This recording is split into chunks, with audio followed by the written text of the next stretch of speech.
Hey, what's up, everybody? Welcome to Glory Hunters podcast for a Saturday morning in Europe live. Talking about the Euros and everything that's going on around them. I'm here with Glory Hunter Nick. If you want to call in, go join the Discord, jump in the queue. We might pull you after we're done going over our topics, and we'll keep it open phones. You can talk about whatever you want. We are a very small podcast. We don't expect to attract too much, at least at this stage. But for some reason, if you want to rap with us, go in the queue, and we'll pull you as soon as we're done our topics. Nick, big night in the Euros. Germany going down to Spain in their there's a little bit of controversy there, but overall, I'm going to get accused of bias here no matter what, so I'm just going to go ahead. It's a great game. I thought the Germans went right at them. The midfields on both ends were really good. You saw Rodri kind of getting canceled out. He really wasn't too much of a factor. The Germans created a lot of chances, especially early in the first half, but were not able to convert on a lot of them. And, of course, that cost them in the end. I don't really mind losing to a big five this way. Both teams are really top level. It's too bad they met so early. I'd rather them met in the semis of the finals or something like that. But all the best to Spain. They did great, well-deserved. That being said, we have the handball controversy where Musiala fired a shot in, and I talked about it in a video before. You can check it out right here if you want. The handball rules need to be clarified and consistent, and you can check that out. Well, first tell me what you thought of the game, and then we'll get into the controversy, because I already did a video on it. So we'll just touch on the controversy, and then how did you feel about the game and the way it went down? Yeah, I thought it was quite a good game, yeah. I mean, I said before this game even started, this is the final for the Euros for me personally. Yeah. Like, this is the two best teams in the tournament going up against each other. I think Spain should go on to win this now, and I don't think they'll have a tougher challenge ahead than Germany in my eyes. So, and I think the game really delivered. I thought it was a fantastic game. Some really good chances throughout it. Both teams could have won it in the normal time anyway, let alone in extra time. And so, yeah, I thought it was a fun game. It was the quality that I thought would come from this game. Of course. And it's just a shame that it's all just going to be overshadowed by the handball controversy in the end. Yeah, and about the handball, I purposely didn't talk to you about this. And my issue is not so much the handball. And my issue is, and we've talked about it before, is you had a situation where they tell you to do, if it's not a handball, if your hand's in a natural position, but if your body is extended, that is a handball. In this particular case, with Cucurella, there's both. You really can't say his hand was in a natural position because he was turning, and you swing your arms when you turn like that, and at the same time his body was extended. And again, I just want them to clarify what's what, because if you take Anderson's handball against Germany, which shouldn't have been awarded, by the way, so before you start calling me biased, I'm going to rely on that to get me out of it. I don't think that should have been. I mean, a pinky, a graze, or anything like that, but yet the German announcers seem to indicate that in a situation like this, it's just kind of a toss-up, which, be honest with you, leaves a big hole for exploitation if somebody's corrupt, and that's a big if. I'm not saying if anybody's corrupt here. There's also the aspect that the referee refused to look, which really, that rubs people the wrong way. That looks corrupt on the surface, or at least it puts up red flags of being corrupt. I don't care if it wasn't a handball. I don't care if it was. I want to know what a natural position is. I want to know what a body extension is, and they could draw what's a natural position for the hands during a jump. What's a natural position when they're on the ground being fired up? What does it mean instead of anything the ref wants it to believe at that particular moment? Is that ridiculous? I mean, certainly that did decide the outcome in some aspects, or it did change the outcome. It could have been still Spain. It could have been Germany. You don't know, and that's the problem. How like my last thing after you answer that question, how come you don't see any outrage from mainstream media in this? This is the thing I find exceptionally confusing. Go ahead.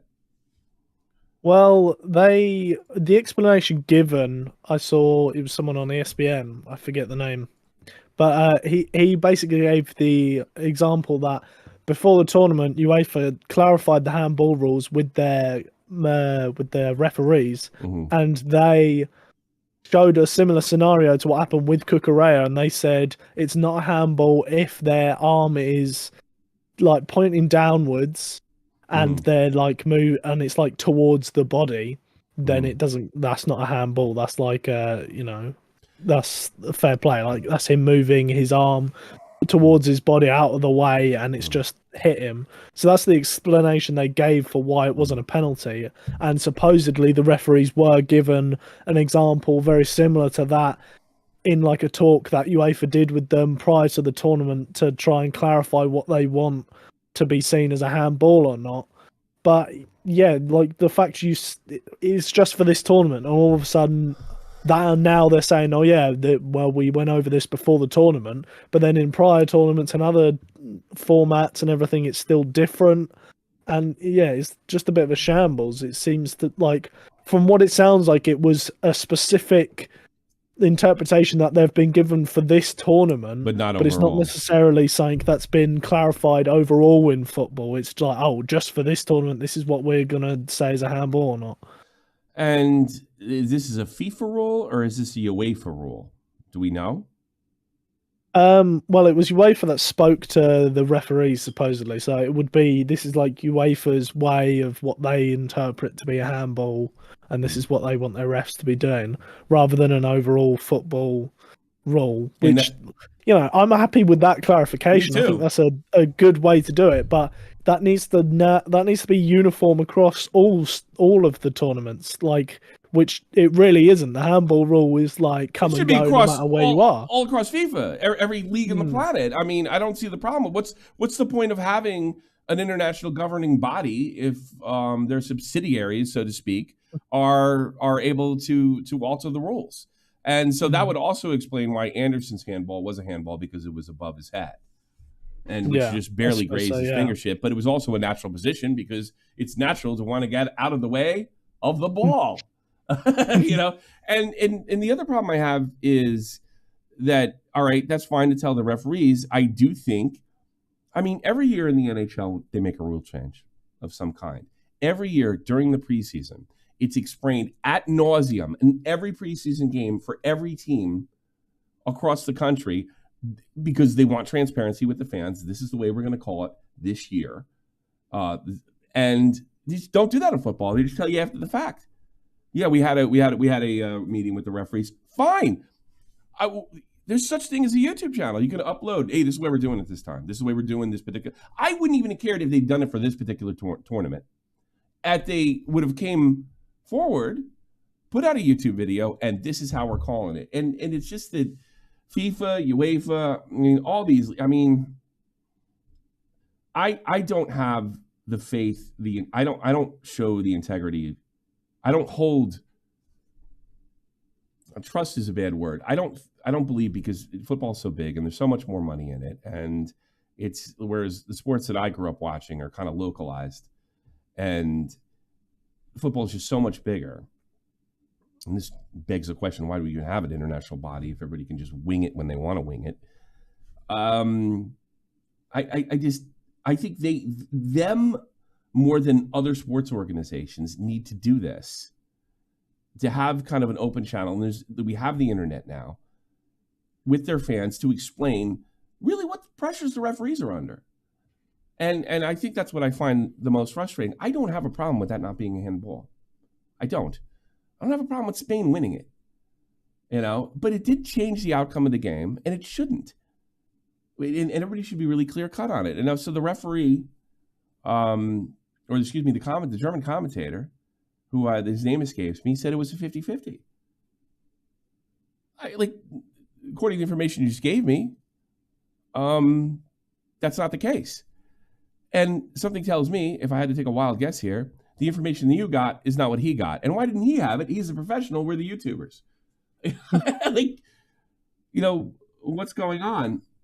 So I just wish they would come clear with this. And I've also made, we do disagree on the offside stuff. Since they have the technology, I think the rules have to fit the technology. You can't use the old rules with the new technology. You have to come up with something, and you have to make it uniform. That's what FIFA is there for, and I really think they should step in. But there's never really been a concern since I've been watching this game for transparency. There has never been a concern for uniformity. And then you get stuff like this, and you wonder, is it like I could see people coming to the sport and saying, this is fixed. I don't think it was.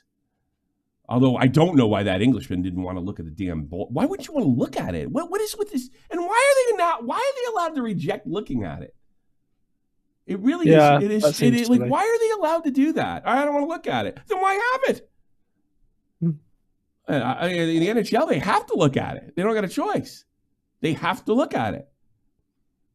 And some calls are out of their hands. Sort of like offsides is out of their hands too. If there's if I'm not mistaken, they can.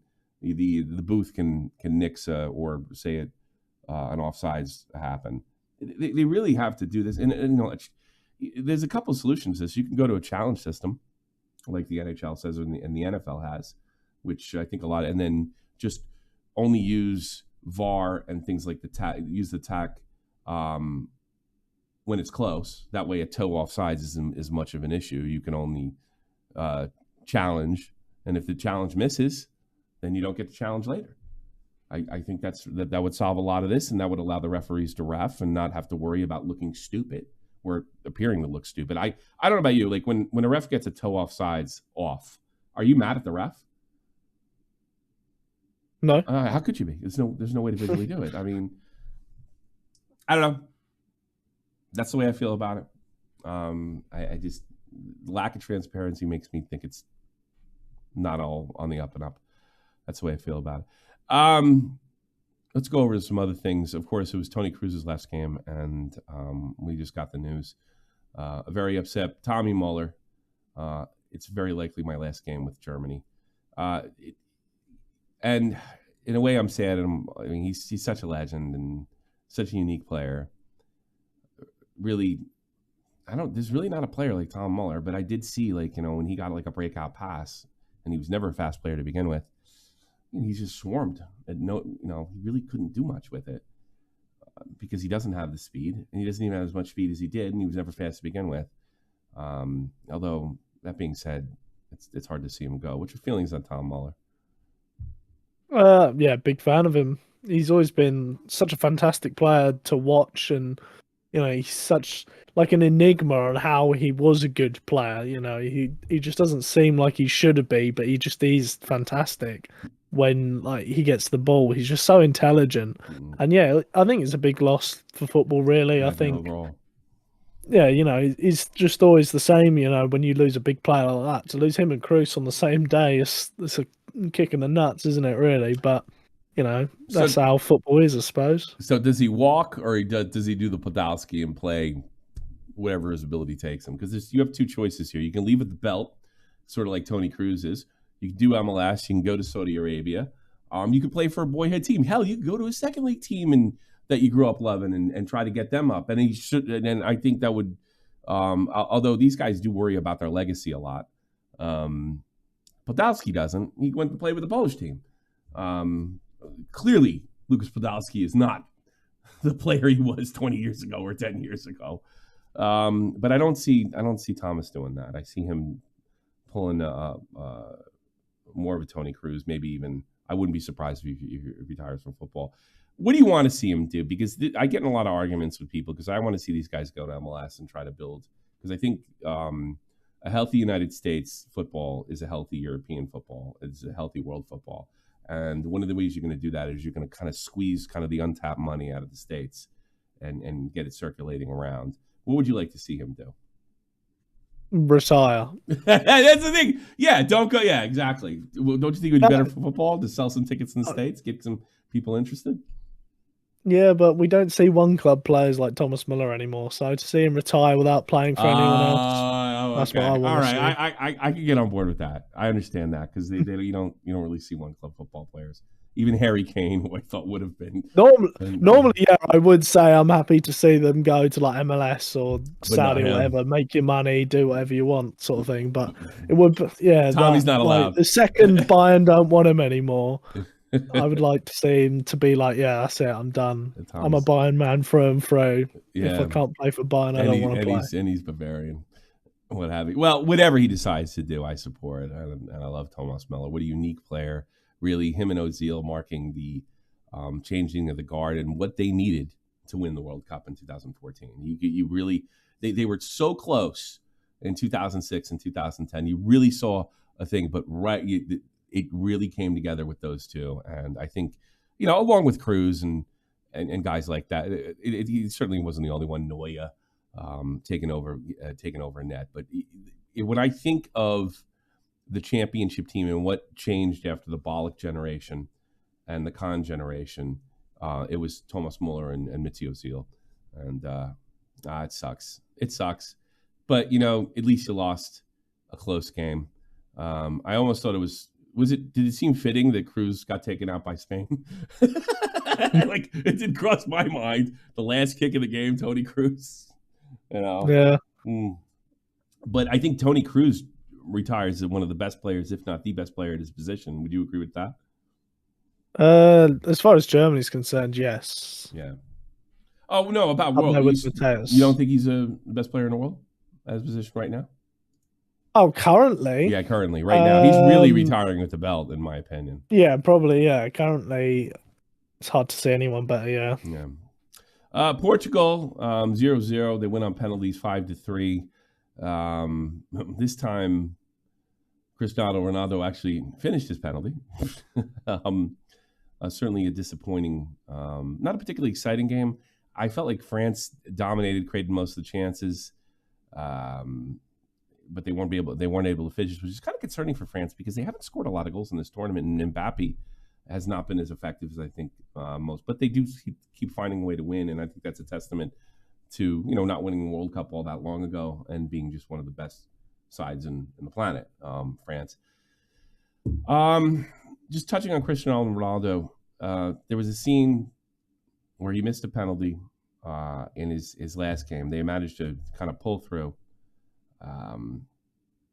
It didn't seem like a particularly bad penalty to take, but I don't think the ball had the mustard on it, for lack of a better word, that we'd seen. So there was talk that, 39 years old, he can't strike the ball like he used to, which is a possibility. And the fact that he broke down. Now, I'm not trying to be bigoted here, but people speak the Latin languages, the Portuguese, the Italians, the South Americans, Spanish, tend to, it's probably cultural. The tears come down a little easier. I don't particularly like it. But I don't know. The way I felt when he kind of broke down after missing the penalty, I thought it was warranted, and I really, really felt for him.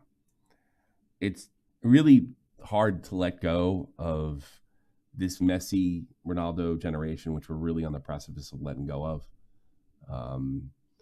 Is it for Ronaldo? I mean, I know he's concerned about his legacy, probably like a Tony Cruz is, but not being that successful, recently losing the Kings Cup final, which was a fantastic game to Al Hilal. If you missed it, you really missed out. Hentai, sometimes the Camel League's okay. Some all leagues are okay if the game's right. The game's good. Game's good. The game's good. Even Braintree final was fantastic. Football's football. Always is. Yeah, it was good stuff. I'm not into this. I have to watch top level at all times. It bores me to death. Same teams win all the time. How do you feel about that kind of summation, the whole summary of the whole thing? Is it time for him to go, or can he Lucas Podolski and just play because he feels like it? He doesn't care about his legacy. I think I agree with that. I felt for Ronaldo, in all honesty. It did make me quite sad seeing him cry there because, this is a man who everyone knows he's worked unbelievably hard for his entire life to be the best. And, with Messi winning the World Cup, all of a sudden the conversation was, Messi's the It best. ended. You It know, ended. Ronaldo is. They were like, oh, it's over. And you know, this Euros, if he'd have won this Euros, it maybe would have been It able might to have put drag it him back back. up into it. And so to that moment of him missing that penalty was like the culmination of his career right there, where it was like the moment where he sort of it was like he's not going to do it. He can't beat Messi now. Like that's it. Like that was him missing that penalty. He had to score that. He had to be the man to push them forward, and he missed. And it was like sort of the realization for him that all this hard work and everything all the blood, sweat, and tears he's put into his career, like he can't do it. And yeah, I don't know. That made me sad It did. Me too. because Like you know, at I first, hate I to see was a man like, broken like at that. first I was like, he's crying again. But then I really started thinking about the situation. Like, why is he crying? They won, you know. And then I'm like, Yeah. oh, this is it. This is it. That's not good.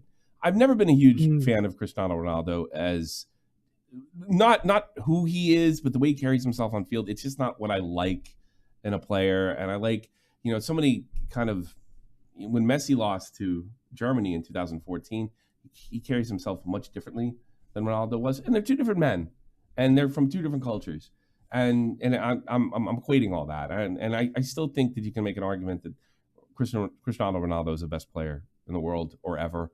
I disagree with that, but you can. It's not like a ridiculous feeling. It's not a ridiculous sentiment. I don't think. It's not like saying Rome Lukaku's the best player that ever lived. All right, it's completely reasonable. It's a good discussion. But yeah, I have to wonder, and you also have to add on, when Messi went to MLS, which I think may have been a mistake for Ronaldo not to go to MLS. I think he gives himself much more opportunities worldwide by going to one of the most powerful economies in the world and a growing football nation. You go to Saudi land, I think Saudi will probably go the way of the Chinese Superliga, which nobody pays attention to anymore. And the only reason anybody pays attention to it because the players that are in Saudi right now, I think that goes away one day. And we've seen it happen in MLS when big players have left, like the Thierry Henry's left. People lose interest after David Beckham leaves. It's just the way it goes. It's sad, but I just when Messi's already had more of an impact. Messi's already won a trophy. Messi's team is actually winning while he's at the Copa. They're favorites to win the whole thing. The league, they might pull a double this year and win the cup and the they might win the cup and the league, which is a huge accomplishment. So I do wonder if that's the thing for Ronaldo, where it's just like, yeah, I can't compete. I'm not as good as Messi, but a guy that gets up 4:00 in the morning, tries to keep his body in shape, and still can't get up to satisfy himself. There's something sad about that. There's something that I think you're allowed to cry. Going back to French Poker, it was a boring game in a lot of aspects. Obviously, a 0-0 game. A lot of chances by France. I was really impressed with Pepe. He was 41 years old, still blocking shots, still making it happen, still harassing, still getting on people's nerves. Love that. Love center backs. I'm a big center back guy. I've really, especially since my son's trying to be a center back. I love it. I thought Portugal made a great effort, but maybe like within Germany, Spain, France was just a little bit better that day. They're certainly not incredible. Is this a bad thing for Portugal? Or was it a good tournament? I don't know. It's tough. Like result wise, all right, they probably went as far as they could realistically. Facing France this early in the tournament always sucks, no matter who you are. Yeah. I think they certainly had the chances to win the game. Like, Fernandez could have scored, Ronaldo could have scored, and Mendes had a really good chance in the last minute of the game. I think I would be more annoyed that they didn't go through looking at the chances they had to go through than anything coming out of that. And they never really got going in this tournament, it felt like. In the group stages, they weren't amazing. They were getting the results, of course, but they were like France and England in the aspect where they weren't really playing as good as they could with the players they have on paper. And then obviously they lost to Georgia as well, which was a bit of a shocker. But Yeah, I don't know. I don't think anyone can really complain to go out to France at the end of the day because France are the best team in the world on paper, arguably. And It's so it's being said. I saw on ESPN. Should Ronaldo even have been there? Should they put a younger guy in a spot? Did he lose it for them because they could have had a younger guy in that spot? I mean, so it's subjective. It's difficult to say. But is it time for him to go and let Portugal move on? I don't think so, not Mm. necessarily. Mm. I think You think he he's the was their right top. pick? He was the right pick for that position for that team. He was like third top scorer in qualifying. Okay. He was Yeah. Okay. Portugal's top scorer. I think it's just a case of Ronaldo's old and he hasn't scored, so that means they must get rid of him. He was the wrong choice. But I think it made complete sense why Ronaldo's still starting. He's still scoring goals left, right, and centre in Saudi Arabia. He was still scoring goals in qualification. The fact he didn't, the fact like Ramos didn't really get a chance. All right, fair enough. Mm-hmm. In the tournament, maybe they should have made some changes because Ronaldo wasn't scoring, but I don't think the initial choice of having Ronaldo was an issue. We can switch to France real quick. They'll of course space, probably the biggest game thus far. They'll face Spain. Are you a little nervous about France? I mean, they're not scoring. Mbappe's kind of hurt. I mean, he's got a broken nose. That can mess up your vision. He has. They haven't really. They've kind of been like England, where, like you said before, they never. I don't feel like. There's two ways to win a tournament. You get really lucky or absolutely dominate from beginning to end. And I don't feel like any team is like blown me away. The closest thing would be Spain, and that's why I'm going to put Spain over France in the next game. Do they have a lot to be concerned about going with Spain? Certainly they have the talent to keep up. Certainly they have the experience to keep up. Will it be a type of thing where it go down to penalties or just one goal in extra time, or will Spain finish up France regular time because they're not scoring? They're not super impressive. The tournament hasn't been super impressive in my opinion in past years, but that's another story maybe later. How do you feel about this game coming up? It's a really tough one, right? Yeah. Because Spain, obviously, the dominant team in this tournament. Like I just said earlier, I think realistically they should win this tournament now with Germany out of the way. I thought Germany would be their toughest opponents, but France, they're not scoring any goals at all. They've scored 0 in open play in this tournament, which is ridiculous. The fact they've made the semi-finals off of that. Yeah. But the flip side, they haven't conceded a goal. Yeah, it's true. Yeah, the defense has played fine. Like everyone's talking about how they can't score a goal and like sort of laughing at them for that, but they aren't conceding at all. Yeah. So if Spain can't find a way to break through, you could easily see another France shithouse 1-0 from an own goal and Spain get knocked out. I think it's not like Spain dominated Germany at any point. If any point Germany was actually creating more chances. I think the difference is Spain is a lot more dangerous in the box than most teams and those short passes.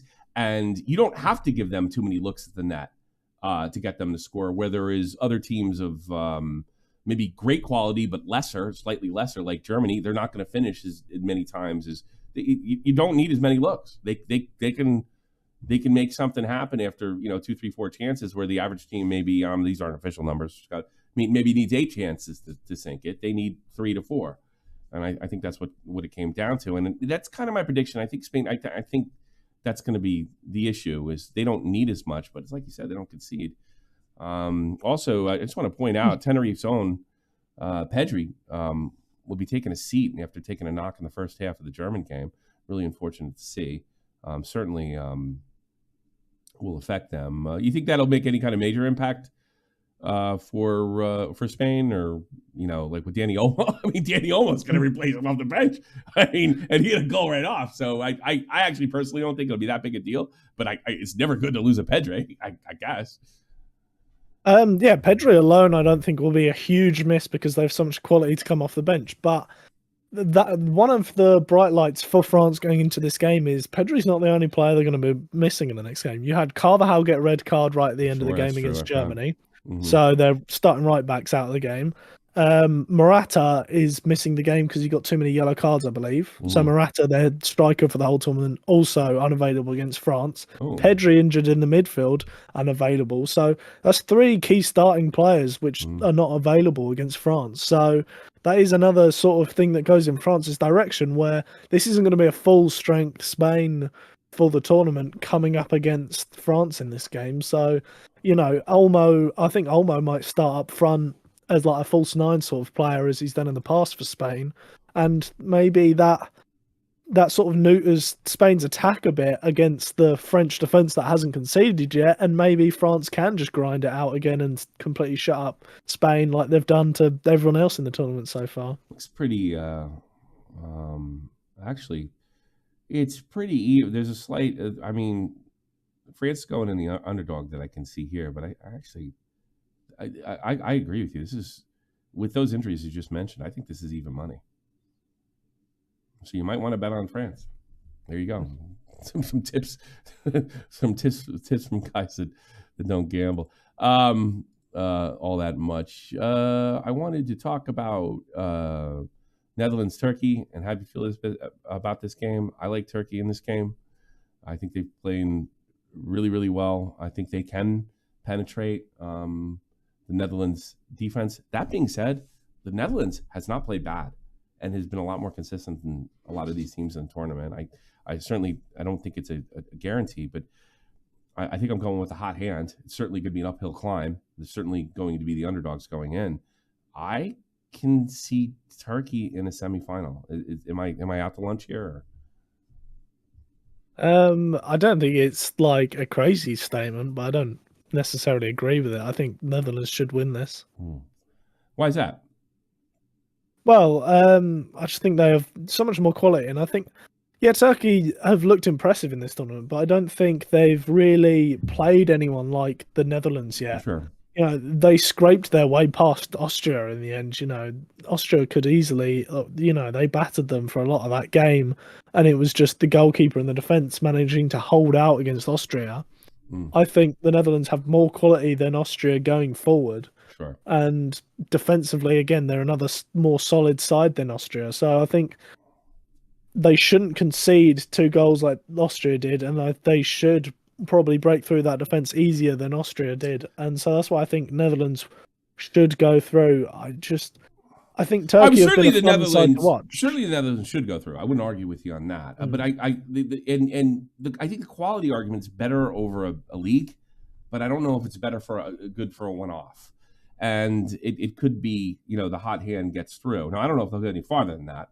I don't see them winning it, but we have seen teams like Croatia sneak into the final and get beaten by a big 5, which I think might be the case here. It really wouldn't shock me that they come out on fire and maybe catch the Dutch off guards. But certainly the Netherlands should go through. They've one of the better teams in the tournament and one of the more consistent teams in the tournament. And everybody seems to be firing on all cylinders. That being said, while they have more quality, we're not talking about a quality of a Germany or Spain or France either. So I do think maybe a 42nd overall team could overcome in this particular one-off situation. I don't think it's just completely out of the realm of possibility. There has been some controversy, I guess, with I can't even say these Turks' name. It's so difficult for me. And I live around a lot of Turks, which is shameful. Meryl Demerol did the Kevin Nash, NWO, Don't Turn Your Back on the Wolfpack symbol. And it was interesting that even though it's not an illegal hand gesture in Germany, which we have some, you might have heard of them, they decided to suspend him for 2 games for this. Now, the symbol, the wolf symbol, supposedly, but I don't necessarily believe everything the media tells me, and I don't know enough about Turkish politics, is to a far-right group, a nationalist group that is kind of loyal to Erdogan. Certainly something I wouldn't want to hear. But minus was it really necessary to do this? And not to mention, admittingly, what Jude Bellingham did was sort of a crude gesture. It was a sexual gesture. This being a political gesture. Wouldn't it be better just to Don't do it again. Do it again, you're going to be in some serious trouble. You're not going to just miss the rest of the tournament. You're going to miss the next one. You're going to miss a couple qualifiers or something like that. Doesn't that solve the problem here? Is it really necessary to do this?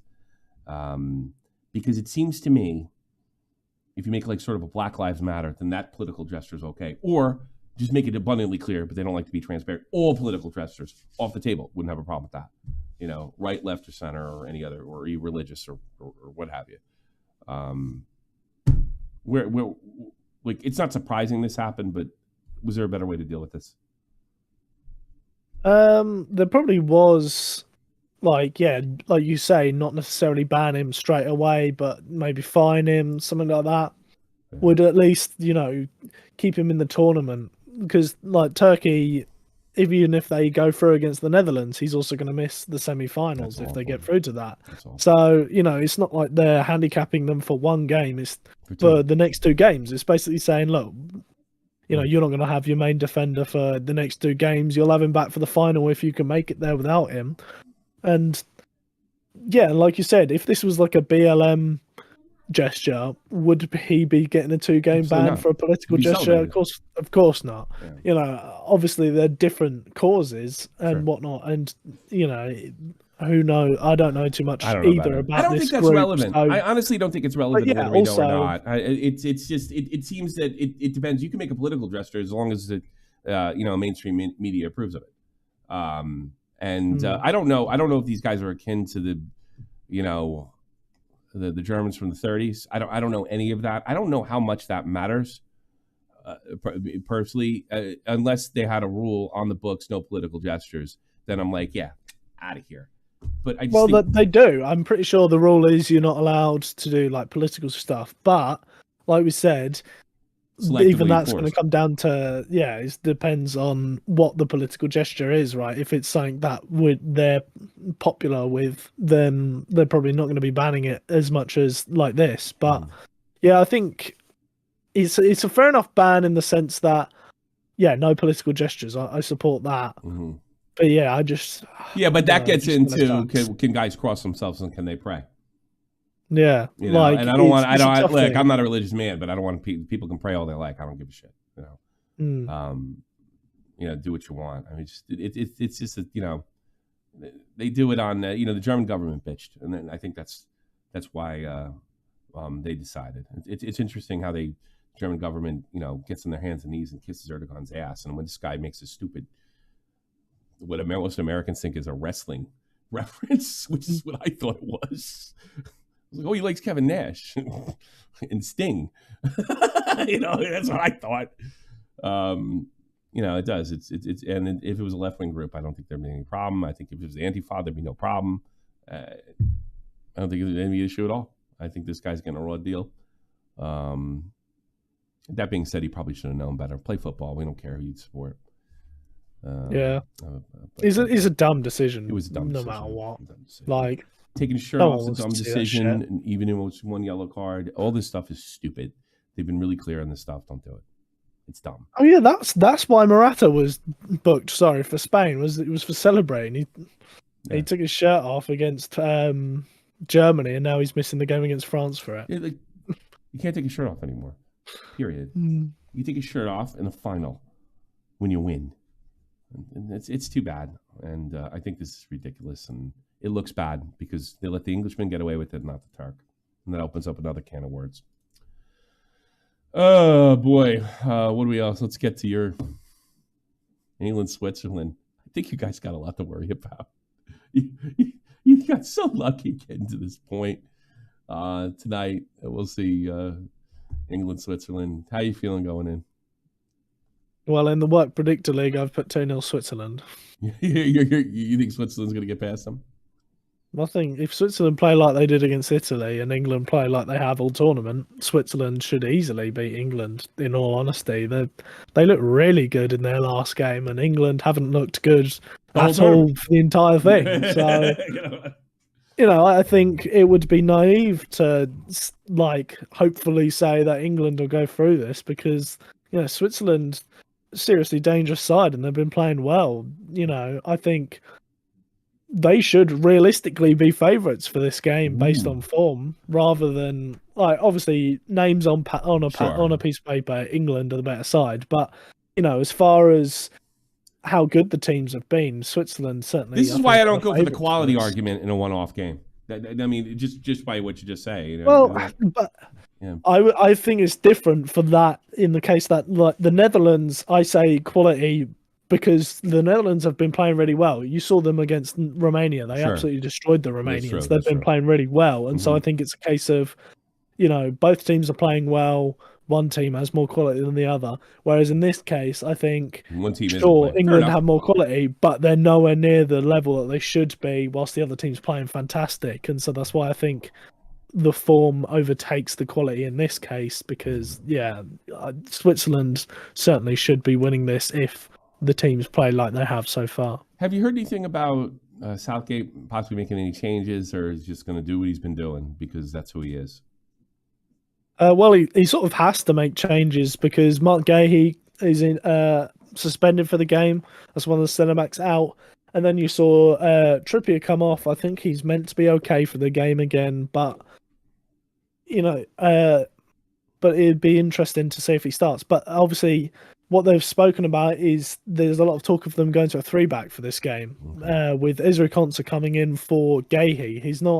He's a centre back sort of, but he's a bit small. He's been playing a lot of full back, and so it makes sense that instead of playing him in a back two with John Stones, you switch to the three back system so that you can play Konsa and he's like downfall as a centre back is sort of covered by being two other centre backs there. Yeah. And also there's the question of Bukayo Saka at left back.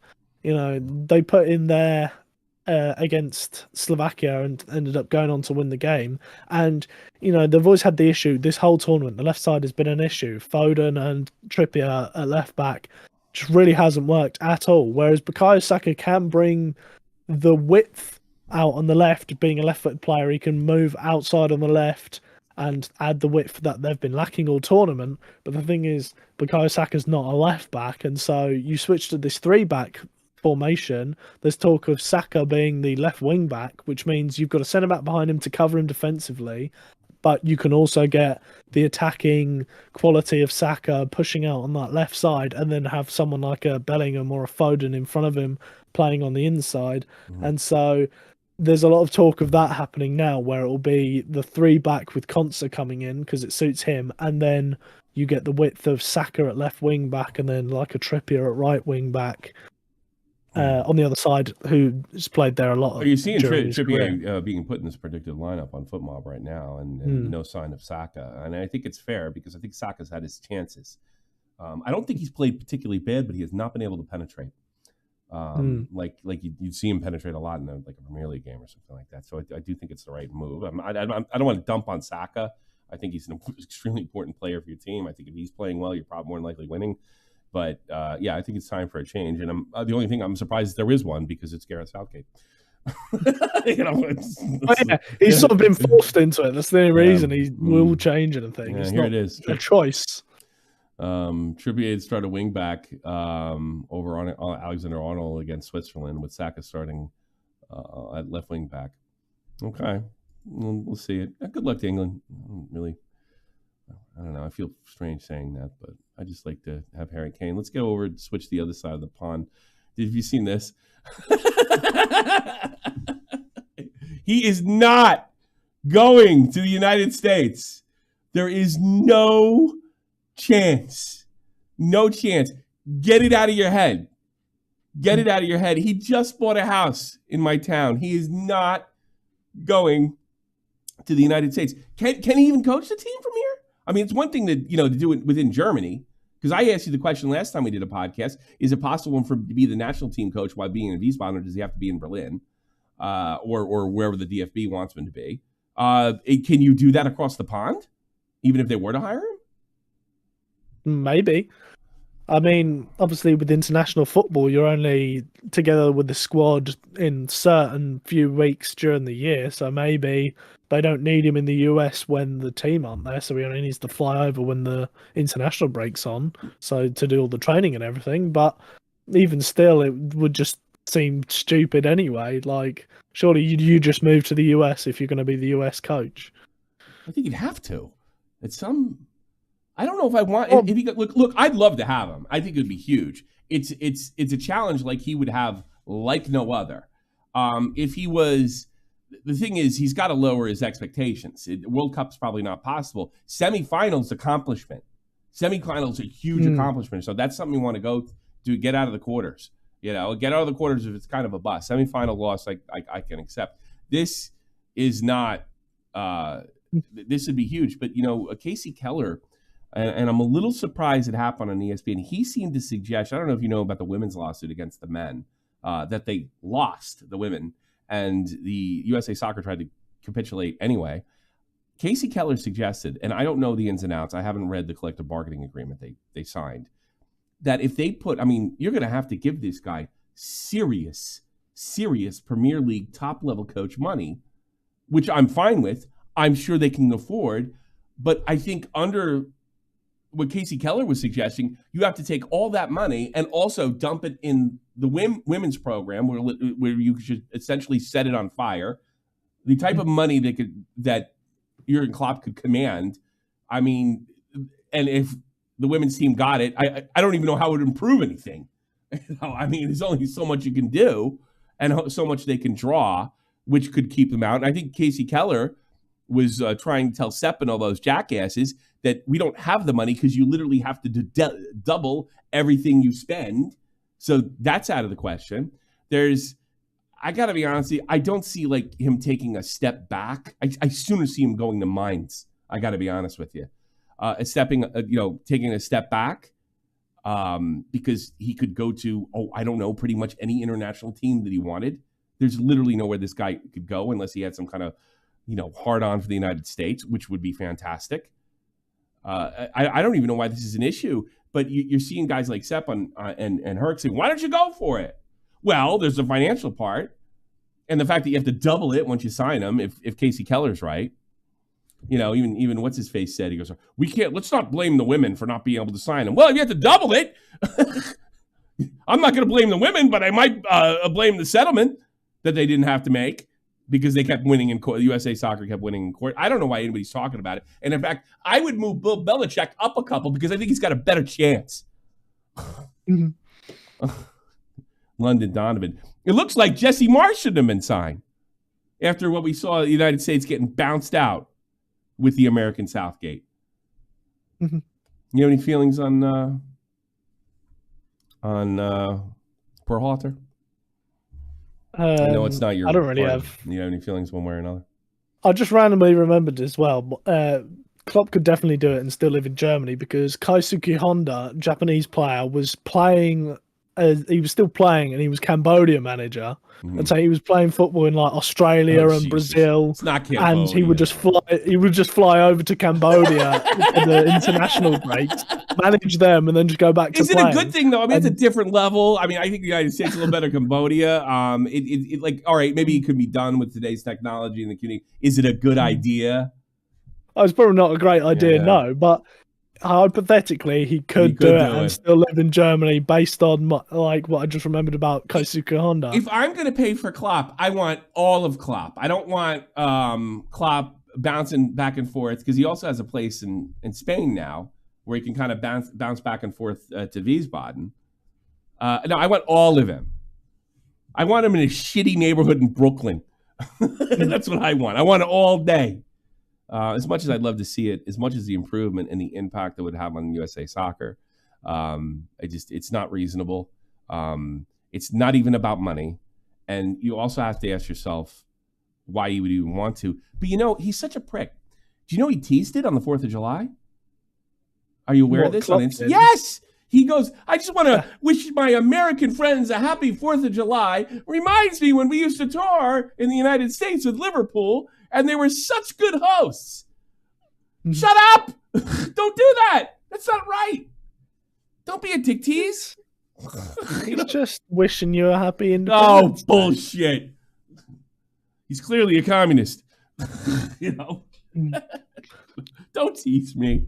Don't tease me. I've been through too much. You think you He probably had that tweet in his drafts for months. Big deal.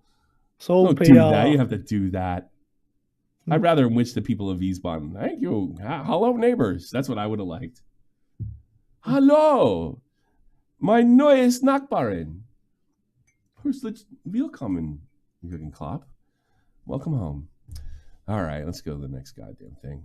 Now we actually watched the extended highlights of this sucker. Argentina gets by Ecuador. Messi, although nobody's talking about him retiring, misses a penalty under much different circumstances. It was kind of a trick that went wrong. He actually fooled the goalie and chipped it. Looked like a perfectly good chip. Hits the crossbar, but Argentina's able to get through after giving a 90th minute goal to this gentleman right here, Kevin Rodriguez. How do you feel? I mean, let's look at the Copa real quick. Obviously, going to be heavily favored against Canada. And more than likely, they're going to be seeing Brazil in the final. Is this something to be concerned about? That Messi misses a penalty, maybe not as much of a factor as he's hoped that he's been, or is Argentina going to walk away with this, or do they turn it over to the Brazilians? Well, even with Messi not playing at his fullest anymore, yeah, obviously the Panenka always makes you look like a cocky prick if you miss it. Yeah. But Brazil haven't been good this tournament at all themselves, to be fair. I wouldn't put it past Uruguay to beat them at all. So I think even with Messi not necessarily firing on all cylinders, I think Argentina, still favourites for this. I think as a team overall, I think they are still the best performing side in the world that you're going to see. Maybe not necessarily the world, but they just did win the World Cup 2 years ago. It's pretty much the same. I mean, obviously World Cup, but I think Spain are obviously in better form currently than Argentina have been. Okay, but as far as the Copa goes, I think they should still be favourites, even if Brazil get to the final. I don't think there'll be too much of a worry for Argentina with the way that they're playing themselves. And so, you should be beating Ecuador, but it's not alarm bells with how the rest of the teams are playing. Speaking of the rest of the teams, Canada gets a huge upset. They go to penalties against Venezuela. They find themselves in a game that I think the Americans should have found themselves in, except maybe Brazil because on the other side of the cut. The big difference, Jesse Marsh being hired by Canada after reportedly being turned down by Team USA. This is huge for Canadian football. I mean, no matter how this results go, this has been a successful tournament for Canada. I'm rooting for Canada. Just with my hockey background, I think I'll give them a break there. And they're not playing an Argentinian team that's exactly killing it. And, they do have some interesting players over there. Like, this is a name I've been telling you a lot. This guy Staffelberg, he plays for Nashville. Really good stuff. They also have the best player in North America, I think, in Alfonso Davies. With this one off, is there no chance, or is there half a chance, or a lose on penalties? Canada, Argentina. Argentina obviously should win, but we've just spoken about, they just made penalties against Ecuador, and so Canada had some quality players there with Jonathan David as well as the two you spoke about, and so I think they certainly could cause an upset here if if Argentina aren't on it for the day. They're primed to be upset. Certainly got some danger there to steal the result, and then all of a sudden, Canada in a final with an American coach is like one of the worst looks the US national team could have, isn't it? It's crushing. You're the one that said that they probably should have went with Jesse Marsh, and I was a little. I got to admit, I can't dump on USA Soccer too much because I guess the way things went with Leeds, I wasn't super comfortable with him. I like Jesse. I just don't know if he's a world-class coach. He's certainly not a Jurgen Klopp, or not yet, maybe. I mean, things could change over the years. He's still young. But, now I'm looking at it and keeping Berhalter, and it doesn't seem like you figured any other country, Berhalter's fired. He's gone under these circumstances. That's it. Thank you. Thank you for your service.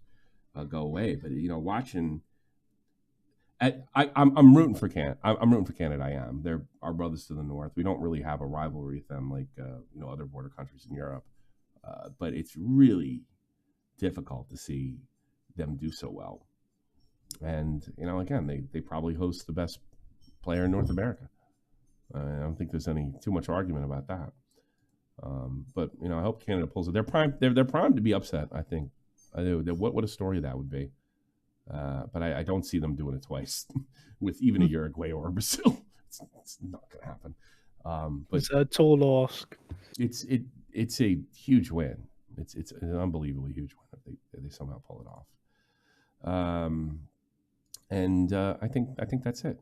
If anybody wants to call in, you should have Discord loaded already. But I'll actually check the thing right now and jump in the queue. Do you have any of your personal stuff? Anything interesting in football that you've seen recently? No, nothing that springs to mind. It's all just been Euros, Copa. Euros, Copa. Sort of dominated all the headlines, hasn't it? Yeah, and then we will get Leagues Cup, although I don't think they're not promoting it like they did last year in MLS. I find that a little weird considering it was so successful and so exciting. And I guess that's the other thing I want to answer. Overall, entertainment-wise, this tournament, how do you feel about it, Euros? Yeah, just not been there. Well, you think, Portugal haven't played amazing, France haven't played amazing, England haven't played amazing. So that's three of the favourites for the tournament that haven't really been great to watch, haven't really turned up. And so I think, that's probably what's dragging it down.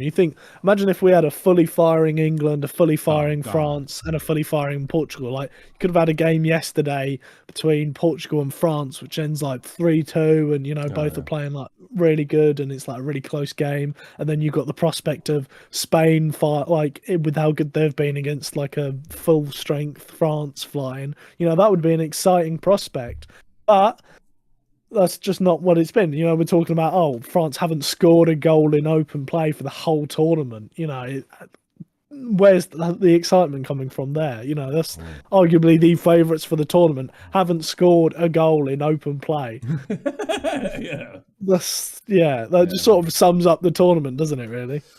Yeah, it hasn't been as exciting, and I have to report from Germany, not as many flags out there, not as much excitement. When I went with a sort of a watch along or a public viewing with my son, definitely exciting, and he had a great time. But it's not what it's been in the past. The street wasn't as packed. I mean, I clearly remember standing in the street when Bonatelli took his shirt off against Germany and scored that amazing goal, and the place going berserk, and it just wasn't as filled up. I found that a little strange. Not as many flags on cars. I don't hear as many horns when the German scores. I don't know what that means.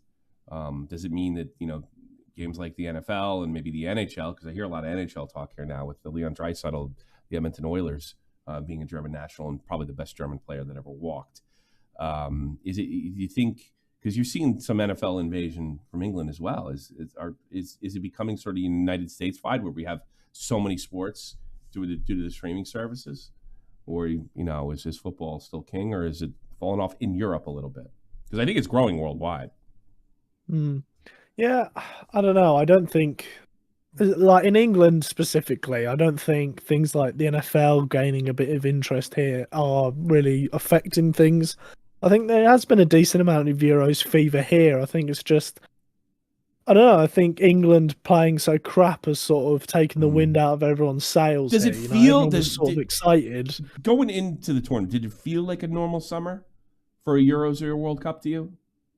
Because I used to not be able to tell the difference with the fever, so to speak, in Germany back in the 2010s. I couldn't tell the difference. There was just that much. I just don't feel it this year like I used to. And I got to be honest with you, the games I've stayed up to watch in Copa, at least definitely the quality isn't the same, but still pretty exciting stuff. And I got to be like, the best story for me for the Euros is Georgia.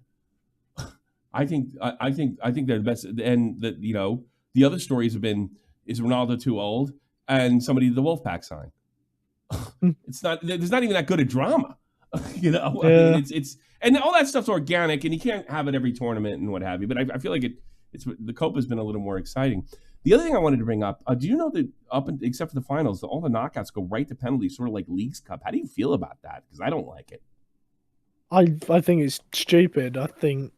I just hate it. I just don't like penalties in general as a way to end a game. So to go straight to them, I'm not a fan.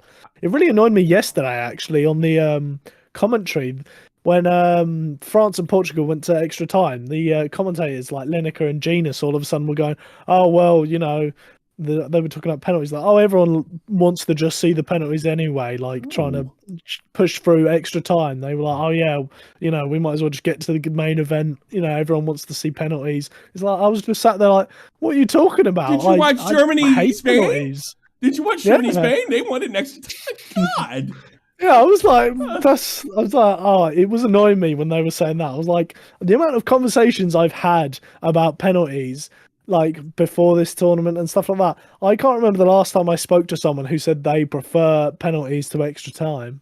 And so, yeah, I'm a firm believer in I prefer extra time. I'd prefer to see teams given a bit of extra time to push forward and win the game organically rather than just giving it up to spot kicks, which, I just think it's just a crap way to win a game is penalties. You want American penalties, right? We've talked about this before. Yeah, 100%. I think the fact that it's like an 85% or 80% conversion rate for penalties, I think it would be more entertaining and better if you gave the goalkeepers a better chance. And I think the American system does give them more of a chance as a one-on-one rather than now it's you got to guess the right way and you got to hope that they haven't made a perfect shot. Even then, if you guess the right way. What about pulling the spot back? Maybe. Halfway to the line. I just think something needs to change about penalties to make it more of a chance on goalkeepers. Because like I always say, you could step into the side of the box, get fouled, where you're in a position where you were never going to be able to score from where you were stood. And all of a sudden, you've just been given an 80% chance to score a goal because you got fouled over there. So, yeah, I think penalties do honestly need to change. I think referees look away on a lot of those fouls that are clearly penalties. And honestly, that could be an easy rule change. If you're fouled, you have to have a legitimate scoring chance to convert on a penalty. Yeah, they change the rule. That's all. I think a lot of rules need to be changed, especially with the tech. The rules have to align with the tech. I really do believe that. You have to have a scoring chance in hockey. You can't just be pulled down. And with one, you have to have an actual legitimate scoring chance. And if somebody actually accidentally elbows you in the face, I wouldn't mind in a situation like that if the fouls. I mean, they have yellow cards, so if the foul's egregious or something like that, then maybe put it on the line or something like that for a free kick. But I don't know. I think there's a lot of rules that still need to be changed. But when I talk like that, it's an American trying to change the game, or Americanize it. My ultimate would be pull the penalty back for just regular play, either halfway or just a little farther back to give the goalie a better chance, and go to American penalties for the actual shootout.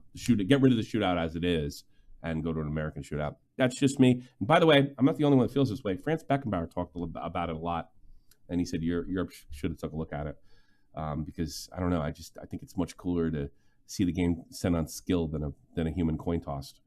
And, that's the way it is. Well, we're not a big enough podcast yet to get a caller. We did try. And I did like doing this live. Maybe we'll do more. I also want to talk about the Ipswich boys right here on this channel. They will be doing an uploaded review shortly after the game tonight. I have not decided on he's not going to be around, but I have not decided whether I'm going to be calling the game. And, in fact, I got to go. Because my little boy's got a game. I can't believe that much time went by. So, thank you for being a part of me and Nick's podcast. We haven't really put as many together as we initially liked. I've been busy. Maybe we'll get back to it. Maybe we'll start doing live stuff. But we have been pushing out content. Shout out to all our content creators, from everybody from Leach to the world's saddest Scotsman, and the Ipswich guys being really, really consistent. We can't appreciate that enough. I'll pat myself on the back. I've been putting stuff out there. And you can put stuff out there, too. Become a glory hunter. Join us in the Discord. A lot of socialization, a lot of games being streamed from all around the world. Everybody has a different take and taste. And if you send me a video via Google Drive and we'll upload it. Even if you want to upload, there is some quality assurance, but it's very light. It's not like we're pros here. We're just trying to, play the game and all that other stuff. But if that's what you want to do, we also streams the whole 9. New FM coming out. You can stream FIFA if you want. Match attacks. You name it. Have a good one, everybody. See ya.